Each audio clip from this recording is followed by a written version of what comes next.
Kwaziwai vateereri, tinomuchingamidzai kuchirongwa The Second Coming of Christ chamunopiwa naPastor Gift Rhodes vekuNorth Zimbabwe Conference of the Seventh-day Adventist Church pamwe chete namufundisi Caston Betera vekuEast Zimbabwe Conference of the Seventh-day Adventist Church. Mustudio nhasi tina Proclaim Rhodes ari kutiisira musign language. Mufundisi kwasai vateereri. Vateereri tinokuchingamidzai kuchirongwa. Tinoda kutenda huru kuredi yatinayo nhasi ine musoro wenyaya unoti hondo huru part 8. The Great Controversy part 8. Great Controversy part 8. Yes. Tiverengere mufundisi kuna Revelation 12 verse 7 to 9. Ndaona nhasi muruda kuti tibva tatongokasika. Tibva tangotanga kupinda. Right. Zvakazarwa chapter 12 verse 7 kusvika pa9. Zvinokurwa kwakavapo kudenga. Mikaeri nevatumwa vake vakarwa neshato. Shato ikarwa ina vatumwa vayo. Vakasakunda nenzvimbo yavo haina kuzowanikwa kudenga. Zvino shato huru yakakandirwa pasi, iyo nyoka yekare inonzi Dhiabhorosi naSatani munyengeri wenyika yose. Yakakandirwa panyika navatumwa vayo vakakandirwa pasi pamwe chete nayo. Panapa indima yataverenga kwenguva yaka.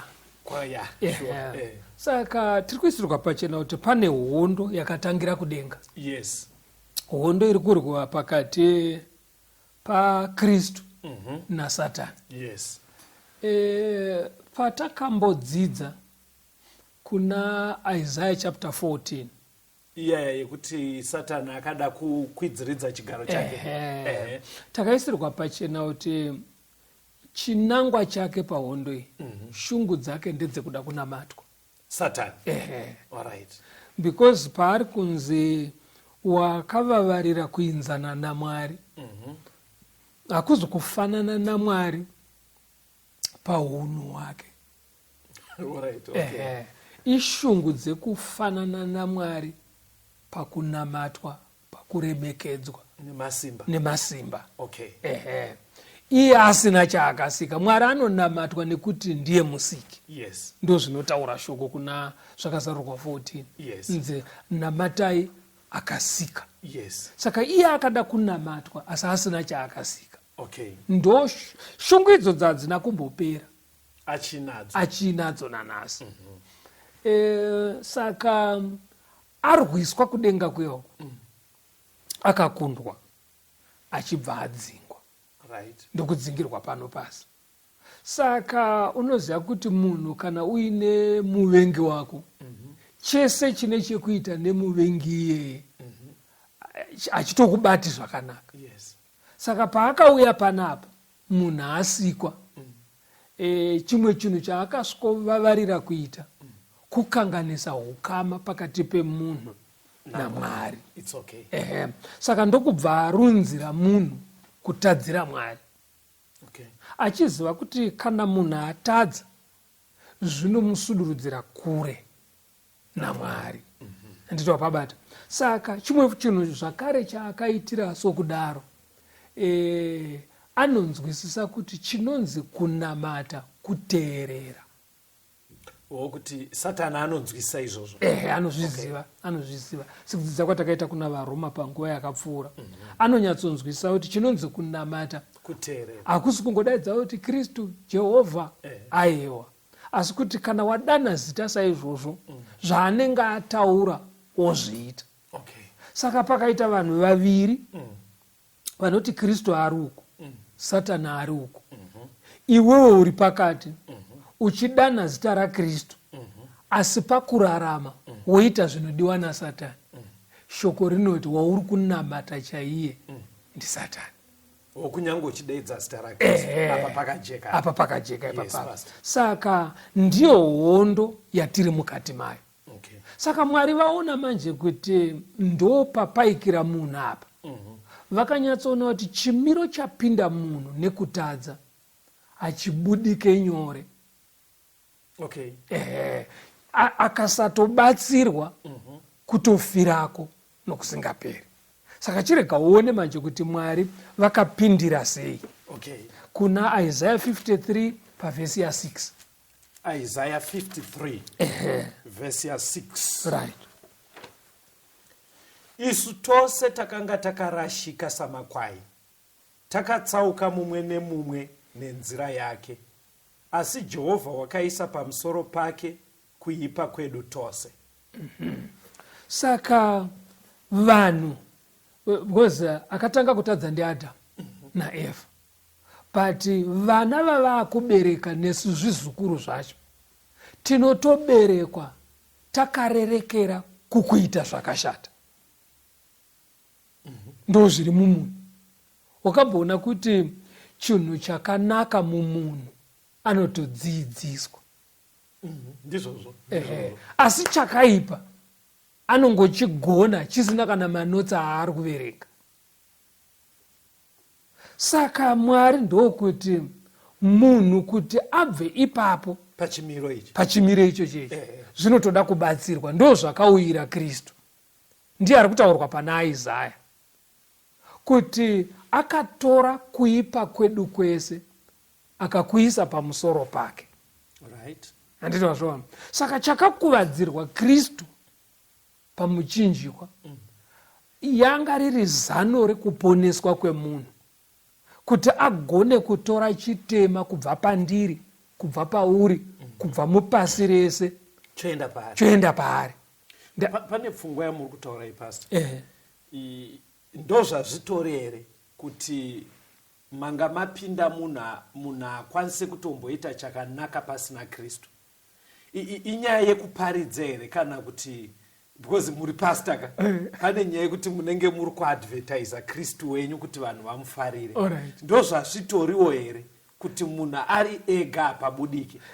Kuti ipapo ndo zvaunofanira kutotaura Kastoni. Munhu ari ega. Ndosaka uchinzwa Paul achiti pane hondo iri pakati pemoyo wangu nenyama, ukuti ndikada kuita zvakanaka nyama inondimanikidza kuita zvakaipa zvacho zvinovengwa naMwari zvandisiri kuda. Saka anototi ihondo kuna vaRoma 7. Nditori muhondo ende chimiro chandirika ndechekungonanga kurufu. Ndipo anodaro. Obva ati saka ndoita sei muchimiro chandiri?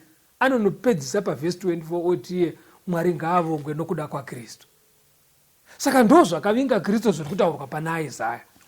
Kuti akauya kuzotakura zvakaipa zvedu. Ndo zano reruponeso. Saka Satani paakaziva manje Mwari achideclare kuna Genesis kuti achauya kuzopwanya musoro kuparadza simba rechitema, Satani akabva atanga kutsvaka nzira dzekuti pfungwa iyoyo itadze kuzadzisika. Ndosaka uchiona kuti pavana vaAdamu vekutanga chaivo, Kaini naAbel, Satani akagona kupinda zvekuti akatoita kuti paite division, umwe ashingairi ari kusaiti kwa Satani, umwe osara ari correct kuna Mwari. Ndo pakabva patanga kunge machechi mairi. In other words, vari two vari kutoita kunge panga paakubuda pfungwa yemasangano mairi. kuti vese vainamata, vese vainamata, asi pamwe asingateereri. right. chachivavarirwa chichishingairirwa nasatani kudzimaidza sano reruponeso. ndosaka akabva aisa shungu muna Kaini dzekunouraya munin'ina kuti uri kurarama zviri korekti iwo, obva amubhiza kuti kusare zviri wrong bedzi. Ameno ndingatsanangura sei pastor kana nemuateereri. Pfungwa yekutaurwa napastor yakanaka, but iri kuita kunge yatisarei kumashure. Ndofunga munogara muchindinzwa ndichitaura nyaya yekuti barbaric times. Alright. Because zvakaitwa naKaini pastor, handiziva hangu kwamuri kuenda nechidzidzo kuti muchatibatsira papi, because ndowanzoda kuti muite zvidzidzo zvinobatsira vanhu. We don't expect kuti kungaite munhu anourayira munhu kuti uri kurarama zviri correct munguva dzatayo. Mukunzwa paameno pamwe ndirikunzwa chidzidzo ndiri kunzwa katauriro kwako ndotonetseka kuti uri kurasika sei. Pfungwa ndiri kubudisa ndeyekuti zvakaitwa naKaini nezvimwe zvamunombotaura zvaiitika kare zviya, toda kutenda Mwari kuti nenyasha dzake chimiro chaane vanhu panyika hachisi chakadaro chekuti ari kutoita correct angapondwe. Ndo pandiri kureva ipapo pastor. Famba yenyu. Now ukatarisa nzwisisa chinhu ichi Caston, kuti nyaya yatiri kutaura nayo ndehondo. Yes. Chakaitisa kuti Kaini aponde munin'ina ihondo yatiri mukati mayo. Satani ari siri pamaketeni. Handiti wazvona. Ende uchaona kuti munhorondo yese yekurarama kwavanhu Satani aingorwa kuti pfungwa yaMwari irege kusadzisika panyika. Kusoka kwaona munguva yaNoa vanhu vakatadza kusvika Mwari ati ngatitotangai patsva. Vatanga patsva uipo wakaramba uchiuya kusvika Mwari ati toita seregai timbosarudza munhu 1 watingatrene agozotanga kudzidzisa nyika. Ndo pakadedzwa Abrahamu. Abrahamu wacho adedzwa, unoona kuti nemukadzi wake chaiye Sara vava vari vatsvene vanhu vaiva vachivhiringa. Tobva ipapo tonouya kunana Jekobhu. Unongoona kuti Satani ari kungotevera bedzi. Kwese ikoko Mwari ari kurwira urongwa hwake. Jesu ozouya mazuva ake akwana ekuti aberekwe. Satani unonopinda nemuna Herodhi kuti amuuraye kari kacheche. Pfungwa yemuchinjikwa irege kusadzisika.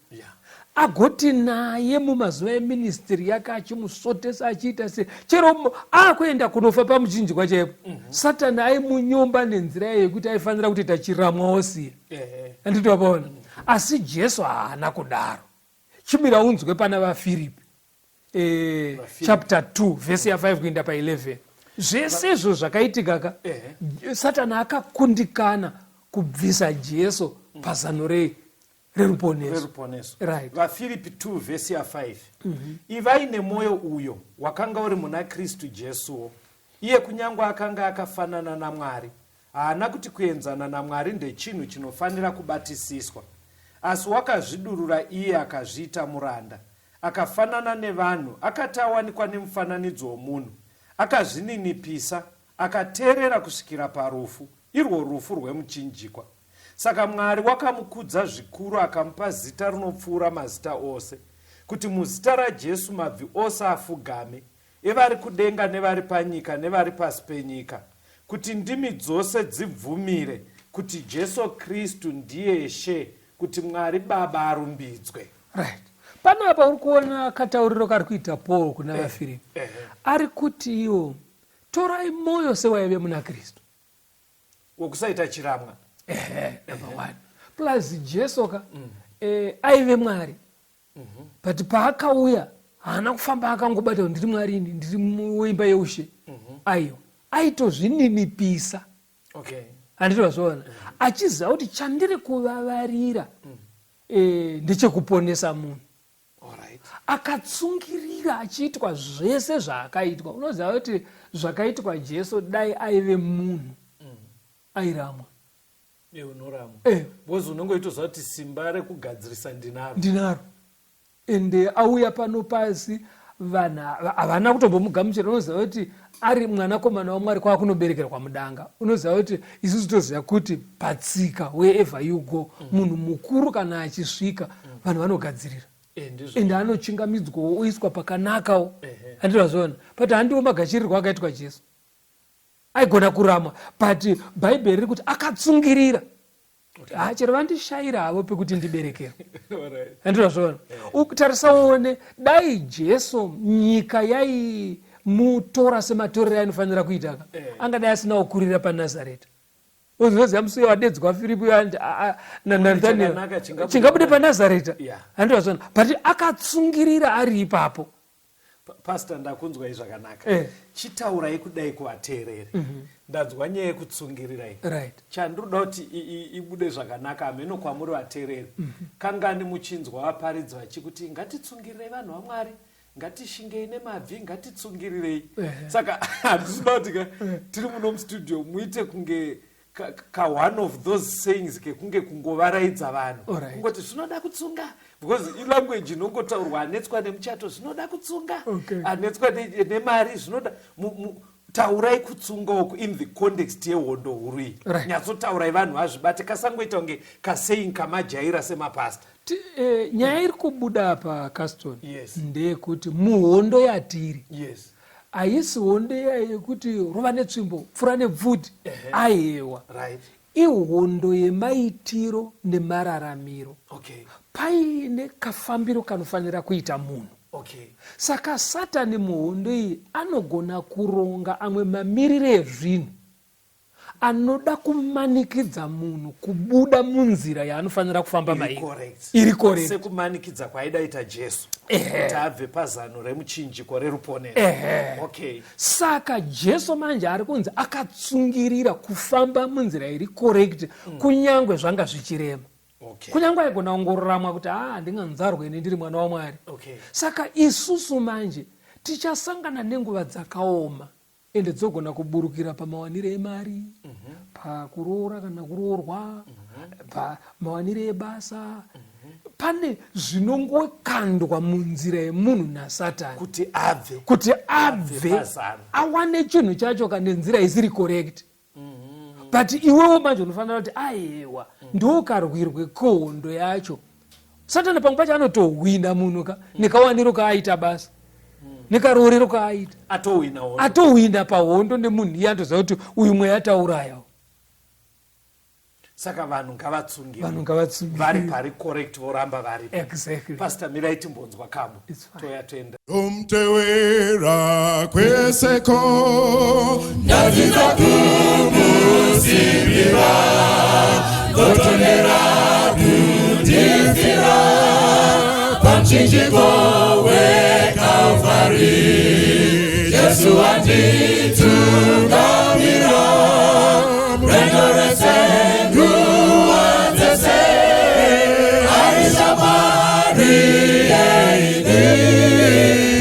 Tondera Kalvari nofarira mtemo wake nodanditungamire rudo rwake rwakanaka rwaeresa paKalvari Jesu anditungamira rwendo rese nguva dzese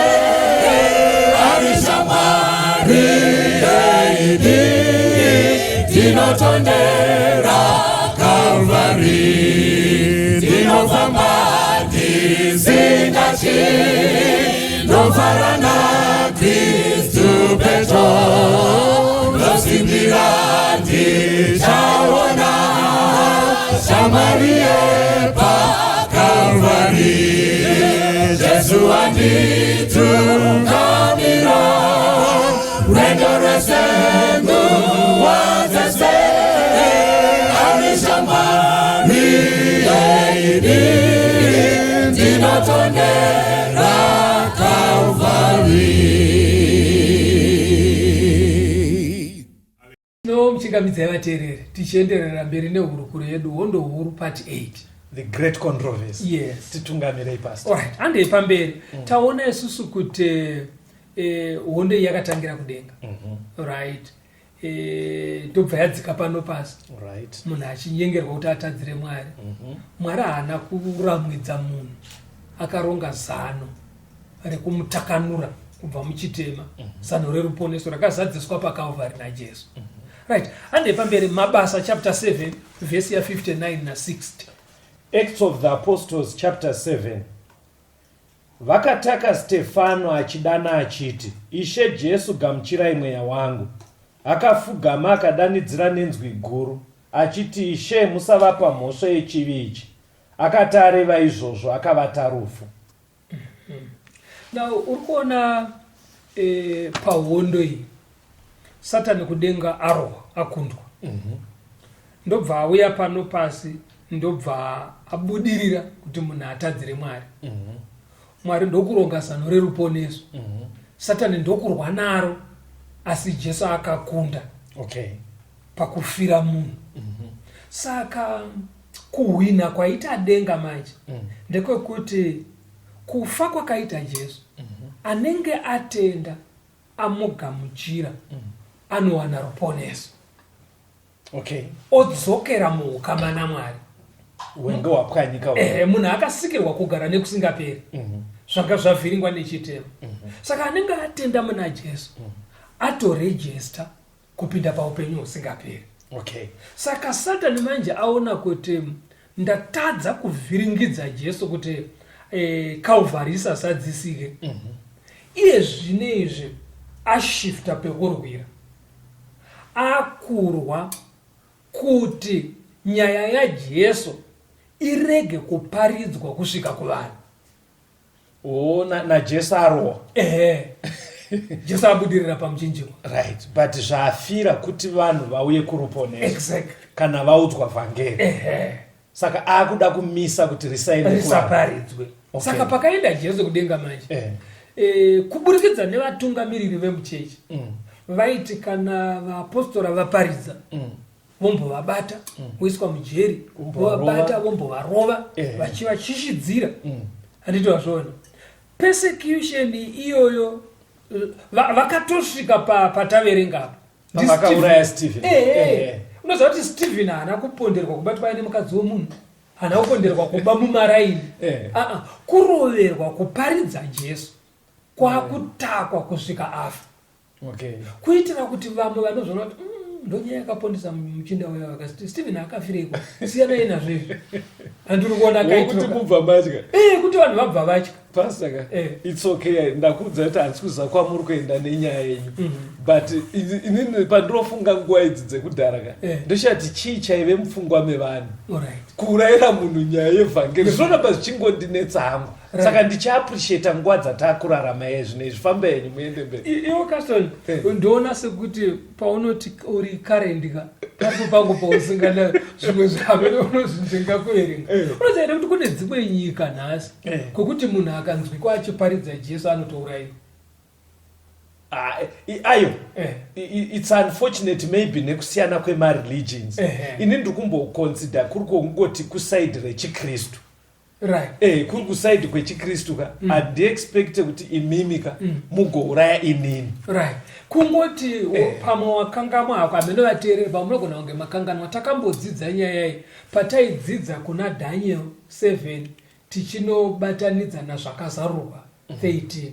Kukabuda nyaya yekuti kwatiri kuenda zvinhu zvakabhoitika mumadark ages kuti vanhu vaiva muchechi yemakristu vatungamiriri vakauraya vanhu kuti muri kunamatirei zvatisiri kuda isusu chero muchinzwisa ndo zviri kureva bhaibheri.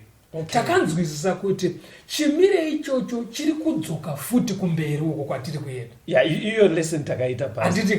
Saka iwo haufaniri kushamiswa nazvo nekuti zvinhu zvinototaurwa muchiprofita chemubhaibheri kuti zvichavepo kusvikira pakuguma kwenyika ino. Unoza pandiri kutoshamiswa hakusi kuramba ba. Ini ndakatozvidzidza. But zvinoramba zvichidzoka mupfungwa mangu pasi. Kuti ndoda kunyatsoona nyaya idzodzo maitikira dzichaita mazuva ano ekupedzisira. Because chinhu chandakangomaka ndechekuti ndakatotenda chiprofita ichi. Saka ndakatomirira kunyatsoona kuti munhu kusvika pakuti azouraya mumwe mutende ari kunamata zviri correct anenge asvotwa nei. I am anticipating that. I think ndakunzwisisa. Pauri kufunga pfungwa idzodzoka usadzifunge wakangomira apo wataramuka kubva kunyaya yekuti tiri muhondo. All right.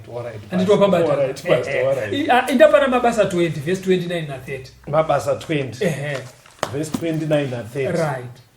Ini ndinoziva kuti kana ndaenda mapera anoparadza achapinda pakati penyu asingarege boka, uye nepakati penyu pamene pachamuka varume vachataura zvinopesanisa kuti vatsause vadzidzi vavatevere. Persecution yaurayisa Stephen yaramba kumisa kuparidzwa kwezano reruponeso. Saka Satani manje haende kuofa, haakodziri, ane achingofunga, achingoronga, achiekta. Ndobva ati toita sei, ndobva anouya nerimwe zano. Okay. Ndo rakaratidzwa Paul naMwari raari kuparidzira rataverenga kuti inini ndisisipo. Zvimwe zvichasara zvichiitika muchechi ndezvizvizvi. Muchechi muchamuka varume. Kaitiro kevarume ava vanenge vari muchechi, asi vachaparidza zvisizvo. Change of strategy. Hapasina zvekurovana nekuurayana. But akungomeka sure kuti chandandichiroera vanhu ava kuenda nevhangeri. Right. Saka gandichimeka sure kuti vhangeri racho ndarivhiringa. Riri kuenda asi rakashonyororwa. But iyi ndo strategy tori deadly. Andinozoona manje. Saka ndiyo imwe pfungwa yekushonyorora chokwadi. Ndo imwe strategy yakushandiswa naSatani pakaramba persecution. Andinozoona. Mune muri muchechi zvenyu? Because unoziva kuti munhu kana aona kuti kuchechi ndo kuri correct, anonetsa kumudzivisa kuenda. Saka Satani akatoona kuti rega vaende. Right. Asi vari ikoko itai vanzwe kusungunuka, vakagashira chinhu chakasunama. Anditozvona. But mukataura muchidai manje murovesa hana vanhu vese vari kuenda kuchechi. Because vanopesa vasiri shuwa kuti zvatirikuita hazvisizvo here zvakashunama zvacho. Unoita kuti vanhu vava unsettled. Nyatsovai clear pastor kuti kushunama because muri kuti ipapo. Unoziva kuti Paul achitaura muMusa achiparidza, anoti iye vatendi vekuBheria vanga vari nani pavatendi vapaTesalonika. Ndimabasa 17 verse 11. Achikombeya vatendi vamaboka mairi evatendi ava. Yes. Chaari kuita kuti ati vekuBheria vaive nani. Anoti iye vekuBheria vaiti kana kwapedza kuparidzwa vainovhura magwaro, voinzanisa zvasiya zvataurwa naPaul nezviri mumagwaro. Hanzi kuti vaone kuti ndizvo here zvataura murume uyu. Unoona Paul anga ari munhu uyauya wekuti ainamata zvokuti munhu afa anomuka. Ndizvozvo. Varwere vaipona nemumvuri waPaul, vakomana vaya. Kuti munhu ari kurwara so anapo vari kufamba vari kuenda kunoparidza, vanhu vomhanya nemurwere ari pastretcher bed nemumvuri wake otomuka. Handizvozvo. Hatisi kuti vaparidzi vari komazuva ano itai kuti varwere vaiswe pamimvuri yenyu. Handizvo zvatiri kukurudzira. Asi tiri kuti Paul aive nesimba rakadaro apedza kuparidza paBheria vaisati ndipo aparidza vaino reference vaienda muBhaibheri. But ipapo ndogara nchipataura vateereri kwamuri kuti wedwe ngatitei maBhibhles. Even pandinotaura ndina mukoma Givi munomu, zvakatonaka kuti ungadai kutonyora ndima dzatiri kuerenga pasi, wonyatsoona kuti betera paari kudziverenga ari kudziverenga nemazvo here. Hatitei maBhibhles vanhu vaMwari, ndo reference inogona kutiratidza kuti zviri kudzidziswa nevafundisi vedu zviri correct here kana kuti hazvisi. Imbotaurawo nemamwe mashoko. Ndo nyaya ino munozopa ndirosvika panyaya yekuita Bhaibheri shoko raMwari. Ndinonyanya kusundwa kubatikana pandinoona chimiro chaamunyika pastor. Munhu anosarudza kungoenda ine hosho chete Bhaibheri asina pastor. Anenge asitorina zvachose kungoenda ende unotonzwa wongodzoka iti kwakuchinakidza. Kuchechi kunakidzwa akurambidzwa, asi zvinoda kunakidzwa pachiitwa zviri correct. Exactly. Because vanhu ngavasaziva kuti tiri muhondo. Zvishuwa zvavataura zvokuti munhu anogona kuenda negitare kana kuti nehosho kuchechi. Izvozvo hazvidzivise Satani. because Satan anyazoziva kuti wapedza kuimba, wapedza kutamba, unogona kudzidziswa zvisiri correct. Exactly. Anditi mazviona, wopuwa zvakaminama, but unozvitasanura nei nekuverenga Bhaibheri. Okay. Andiri pamberi, everenga Daniel 7 verse 25. Daniel 7 verse 25. Right. Uchataura mashoko okumhuro okumusoro-soro, uchaparadza vatsvene uye uchatsvaka mano okushandura nguva nemirayiro. Ivo vachaiswa mumaoko ake kusvikira nguva imwe nedzimwe nguva nehafu yenguva. Pataidzidza zviprofita izvi zvekuna Daniel, zvakabuda pachena kuti rikutaurwa panapa ichechi yemakristu munguva dzemadark ages. Ndo yainzi ichachinja mitemo yaMwari. Ndo kushonamisa kakwama muchitaura. Right. Saka takaona kuti pamitemo yakachinjwa, pama10 commandments pane miviri yakachinjwa nechechi. Yes. Panoti mutemo wechi2 unorambidza kunamata uchishandisa zvidhori right. Kana kuzvigadzira. Right.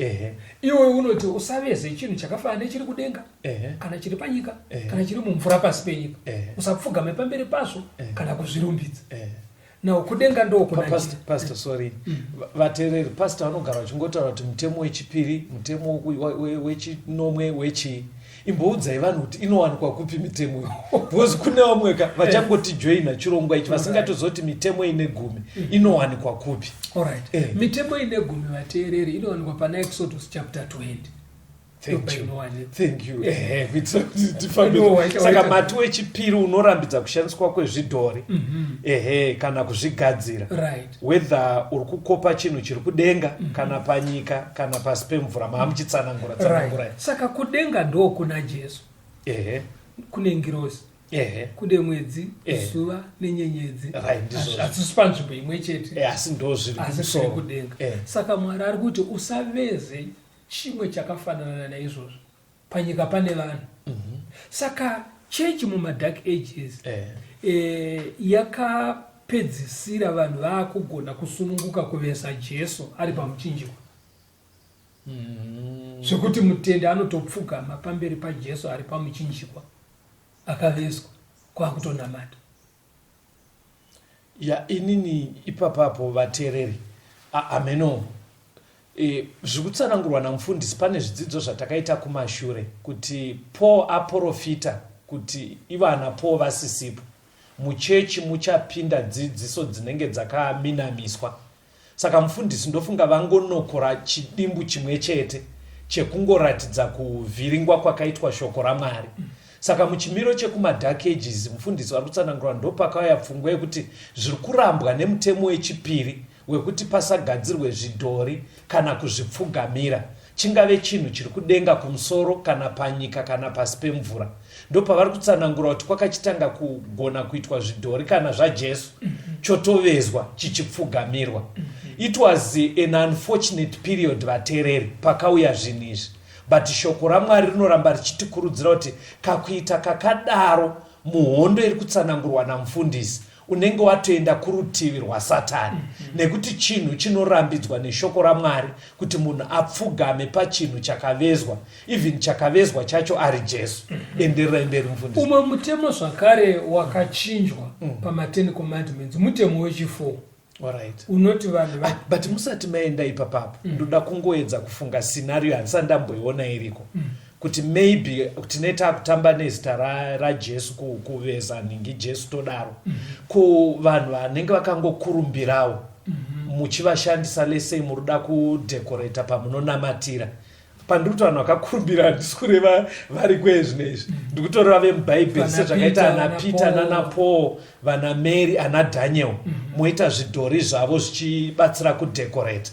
Zviri kurambwa futi. Mutemo wati chiri kudenga kana pasi. Pasi ndo pane vanhu zve. Uri kurambidza chimiro chakadaro.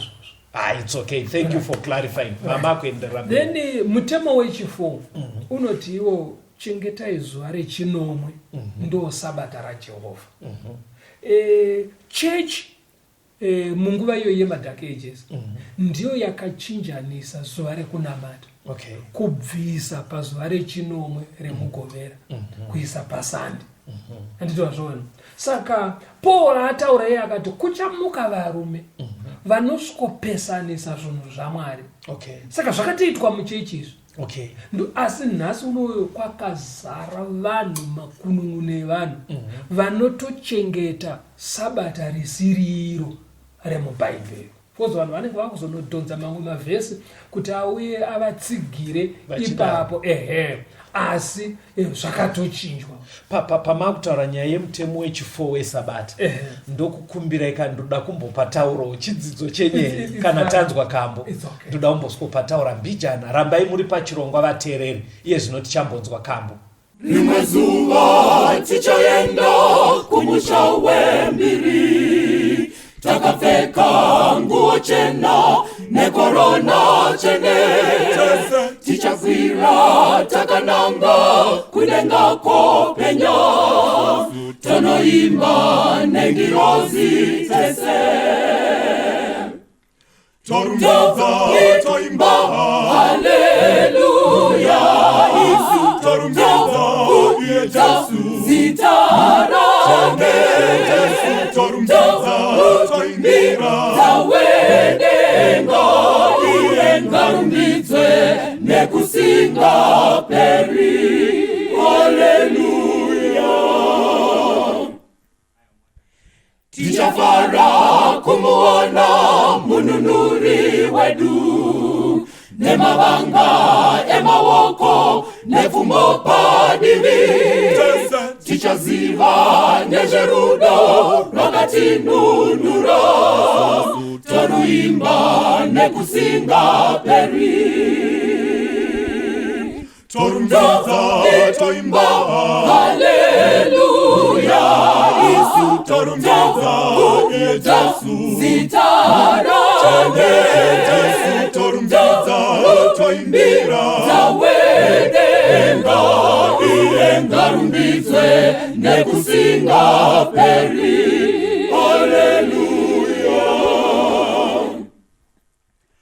Hama yangu gadzirira kusangana nashe, zviratidzo zvotiudza iye ave pedyo, ndizvo tigozorumbidza iye muponesi, kana tamugamuchira nasi. Torumbidza toimba haleluya, Isu torumbidza zitarake, Jesu torumbidza toimbira tawedenga iengarumbidzwe nekusinga peri. Haleluya. Toimba haleluya, Isu tokudza zitarake, torumbidza tawedenga iengarumbidzwe nekusinga peri. Haleluya. Toimba haleluya, Isu tokudza zitarake, Jesu torumbidza tawedenga iengarumbidzwe nekusinga peri.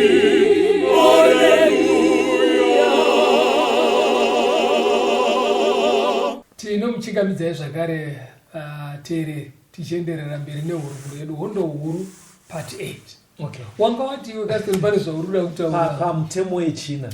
Mukatarisa kana muvateereri panobuda zvidzidzo zvinezvi, mazuva ekutanga kune vatanga nesu kubva kare, ndine kakuzeza kandaita kuti patinosvika panyaya iyi, kunyange ndichinyatsozva kuti zviri mubhaibheri, ndainyanya kufarira kuti mukomagivhi vapatsanangure, vane matsananguro avanoita akanaka nemazwi akanaka.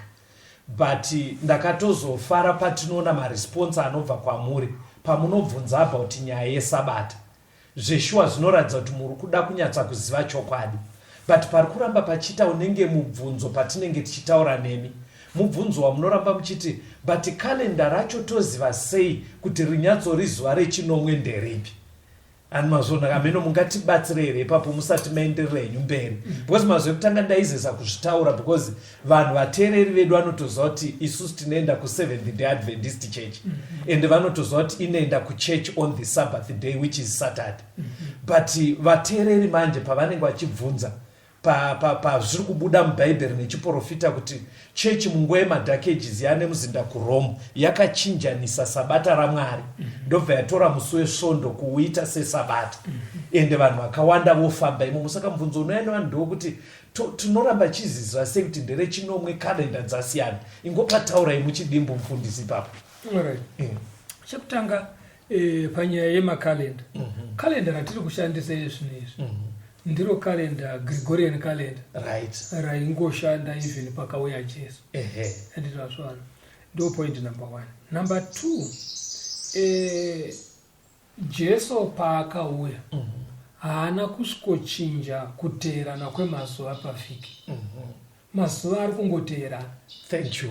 Ndo pandanga ndichida ipapo ndo pandanga ndichida kuti musvike vateereri zvimwe zvingachinje kuti mwedzi pamwe wemubhaibheri uine 30 days kwane ine 28 ne31 gore rogona kumbonzi 366 days kana 365 but chinhu chisina kugona kuchinjwa nevanhu iweekly cycle.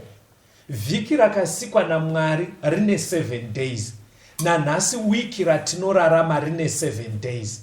Saka muchiona mubhaibheri Jesu haana kuda kutumidza zuva rechinomwe kuti munoriti zita chii, akangoti zuva rechinomwe nekuti anoziva kuti madays eweek acharamba ari 7. Saka sabata raMwari izuva rechinomwe revhiki. Maybe tinogona kukondinya tikafamba ndikakuburitsei muchidzidzo. Ande kuna Luka 24 verse 25 kwenda pa 27. Luke 24 verse 25. Zvino iye akati kwavari, imi vokusafunga mune mwoyo inononoka kutenda zvose zvakarebwa nevaprofita. Ko Kristu akanga asingafanire kutambudzika saizvozvo agopinda pakubwinya kwake here? Ipapo akatanga kuna Mozisi navaprofita vese akadudzira zvakanyorwa pamusoro pake mumagwaro ose. Now pane chinhu chiri kuburitswa naJesu panapa kuti zvese zvaifanira kuitika asati auya nekuzofa kwake paKalvari chero nezvaizosara zvichiitika adzokera kudenga kusvika pakuuya kwake Jesu anoisa pachena kuti zvirimo mubhaibheri. Anditwa pabata. Saka kana tichida kuziva zvaifanira kuitika nezvakaitika nezvichazoitika tinofanira kuverenga bhaibheri. Pari kutsimbidzirwa kukosha kwekudzidza bhaibheri muhondo yatiri. Okay. Ndokuti munhu agone kuva safe. Exactly. All right. Otherwise tikasadzidza bhaibheri tichitungamirwa nemweya waMwari muhondo iyi Satani anowina mazuva ese. Okay. Right. Tiverengerei zvakazarurwa 14 verse 8. Zvakazarurwa 14 verse 8. Ipapo mumwe mutumwa wakatevera achiti, rawa Bhabhironi guta guru, rakanwisa marudzi ose waini yokutsamwa kweupombwe hwaro. Panapa pari kutaurwa nengirozi yechipiri. Iri kudaidzira zvichazoitika mumazuva ekupedzisira. Saka chimwe chiri kunzi chichaitika mumazuva ekupedzisira nechiprofita chazvakasara kuputsika kweBhabhironi. All right. Munhoroondo sekudzidza kwatava tichiita ushe hweBhabhironi hwakaputsika kudhara. Ndo zvandaida kutotaura. Saka asi chiprofita chinoti kumberi uko mumazuva ekupedzisira Bhabhironi ichaputsika. Apa pastor, haisi new topic here yamakutaura. Aiwa, haisi new topic. Tiri muhondo iyoyi.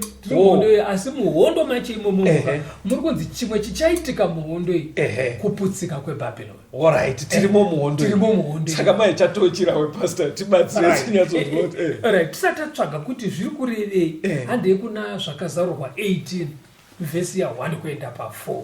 Zvakazarurwa 18. Panyaya iyo yeBhabhironi yedu. Verse 1 to 4. Shure kwaizvozvo ndakaona mumwe mutumwa achiburuka kudenga ane simba guru, nyika ikavhenekerwa nekubwinya kwake.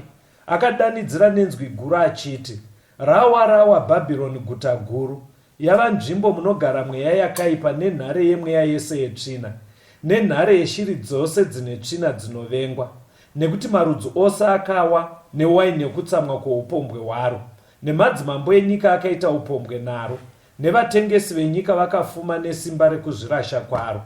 Zvino ndakanzwa rimwe inzwi rinobva kudenga richiti, budai mariri vanhu vangu, kuti murege kuwadzana naro pazvivi zvaro, mugorega kupiwa madambudziko aro. Kuna zvakazarurwa 18 kuri kudzokorora zvakare kuti mumazuva ekupedzisira Bhabhironi ichaputsika. Yes.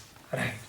Asi chimwe chiri kubuda zvepachena ndechekuti muBhabhironi raputsika irori mune vanhu vaMwari vari kunzi buda yavo. Alright. Saka shungu dzaMwari ndedzekuti hondo ipa inenge ichiririma inosanganisira zviri kuitika zvichisanganisira kuwa kweBhabhironi. Mwari anoti vanhu vangu budaimo muBhabhironi. Pastor, vanhu vatone nhomba mukuramba kuchingoti Bhabhironi. Vanhu vanenge vauda kunzwa kuti Bhabhironi chii chiri kurehwa. Saka kuti tinzwisise kuti chii chiri kurehwa manje. Asi matimi muBhabhironi mune vanhu vaMwari. Right. Vari kufana kubuda. Hondo ipa iri kuririma kusvika kumagumo. VaMwari ngavabude muBhabhironi. Chii Bhabhironi? Right. Hatichiendai manje kuBhabhironi chaiyo tinotora minongedzo ikoko inotibatsira kuti tizive kuti nhasi chii chinganzi Bhabhironi yengu yana Nebukadneza yekuna Daniel 5 vesi ya 2 kuenda pa4. Daniel 5 vesi ya 2. Zvino Bheshazari wakati abatwa newaini akarayira kuti vauye nemidziyo yendarama nesivheri yekenge yabviswa nababa wake Nebukadhinezari patemberi yaive paJerusarema, kuti iye mambo nemadzisha ake nevakadzi vake nevarongo vake vanwe nayo. Ipapo vakaya nemidziyo yendarama yakanga yabviswa patemberi yeimba yaMwari yaive paJerusarema, iye mambo nemadzisha ake nevakadzi vake nevarongo vake vakanwa nayo.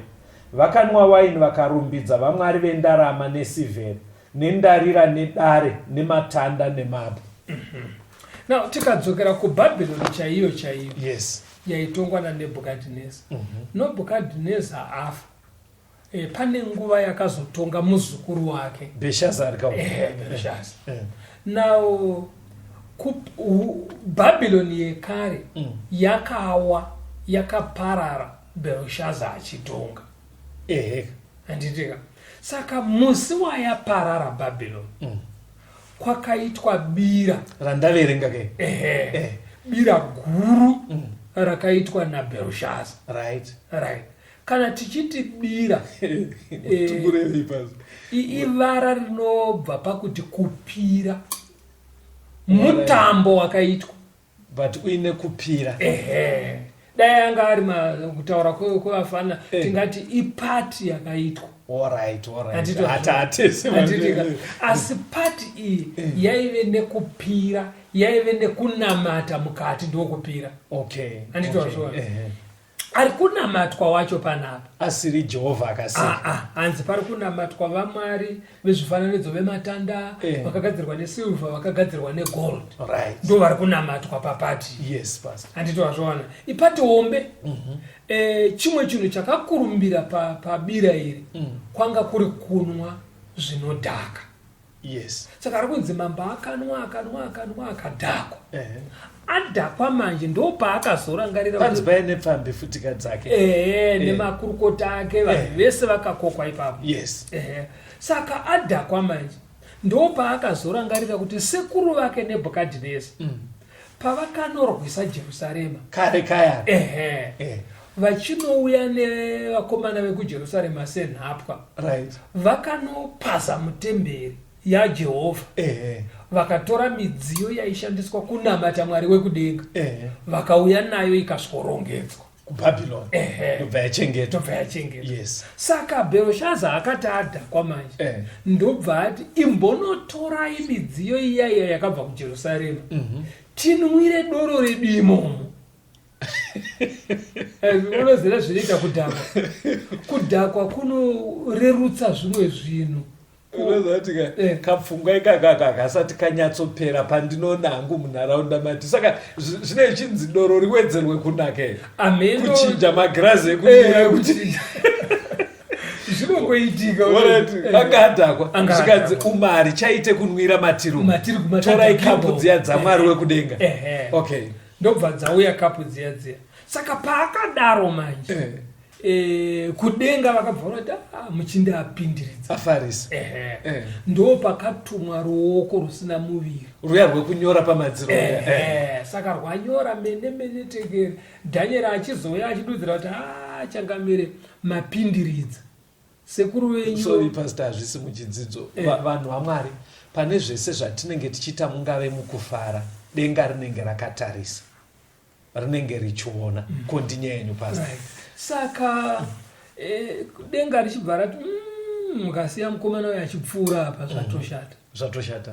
Saka Dhanieri ozovadudzira kuti achangamire kunyange yenyu maiziva kuti kudenga kuna Mwari akazviratidza kuna sekuru wenyu mafarisi apa. Saka ushe hwenyu waparadzwa watopuwa vaMidhia navaPezhia. Ndomusi waparara. Asi aita ushingo hwekuisa doro mumidziyo yaMwari. Zvazvinoita zvinoti zvinhu tu ukadzidzisa hana yako kusatya Mwari inokubatisa panwere. Zvakare kudhakwa kunonama pfungwa hauzofungi zvakajeka.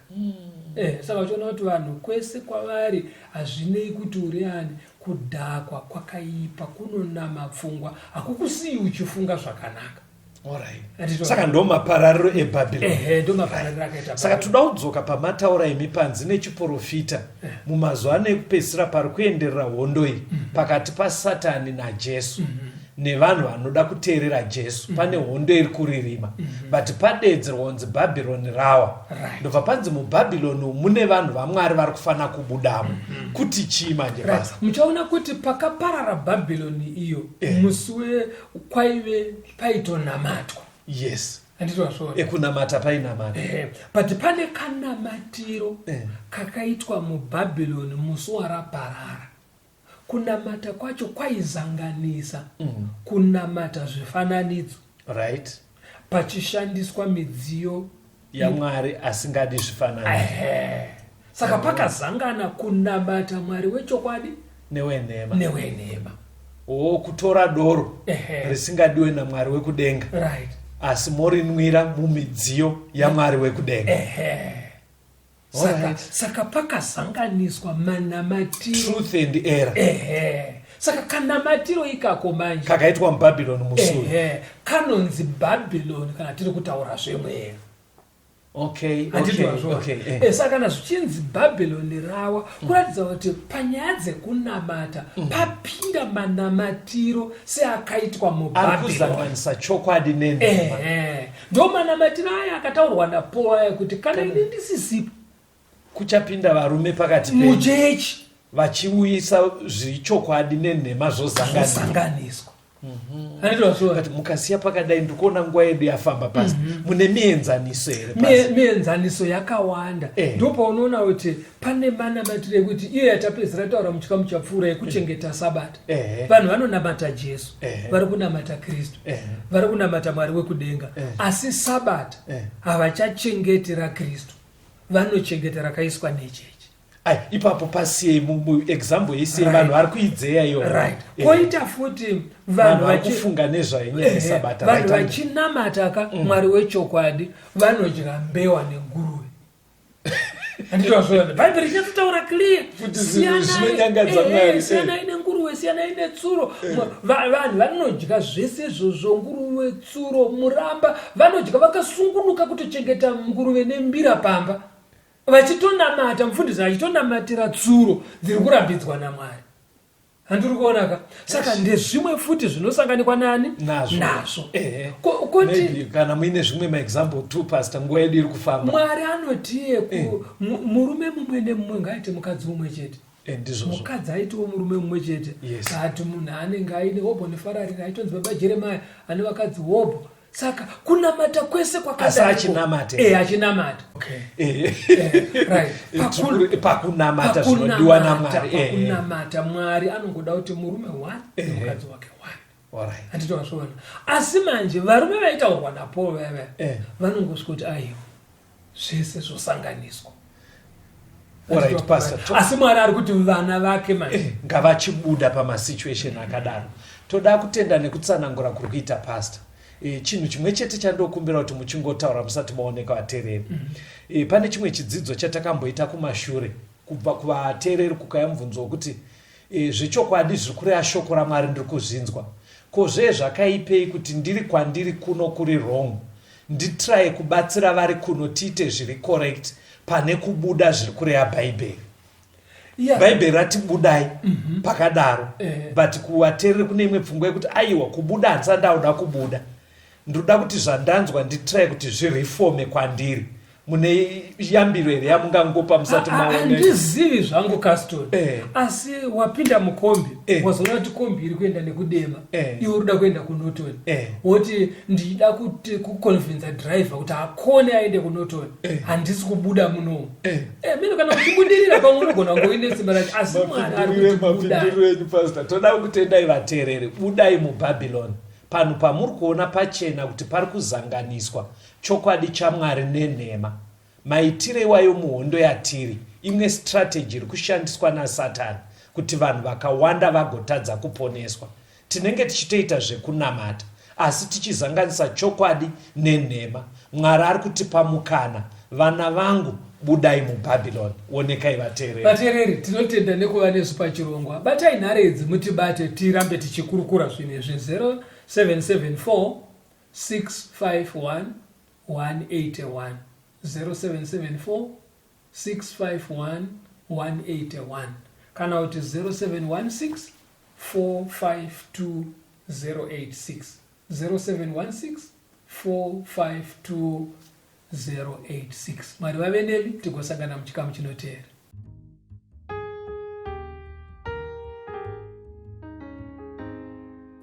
Nditwe tenzi uwene mtsaneni mududuri uya weya wangu unodisa imwi mududuri uya ndapumuka kure kumakomo ndapumuka kure nemusha onditore ndipinze mudanga mududuri uya handinaba timbuye kurara mududuri uya nditarise ndawane upenyu mududuri uya ndapumuka kure kumakomo ndapumuka kure nemusha onditore ndipinze mudanga mududuri uya nzira yangu inonditamudza mududuri uya ndakatarisira rudo rwenyu mududuri uya ndapumuka kure kumakomo ndapumuka kure nemusha onditore ndipinze mudanga mududuri uya usarase kuzvishora kwangu mududuri uya mundinzwe mukunamata kwangu mududuri uya ndapumuka kure kumakomo ndapumuka kure nemusha shangu titore tipinze munanga emembunduduri uya unandapumuka kore kumakomo tapumuka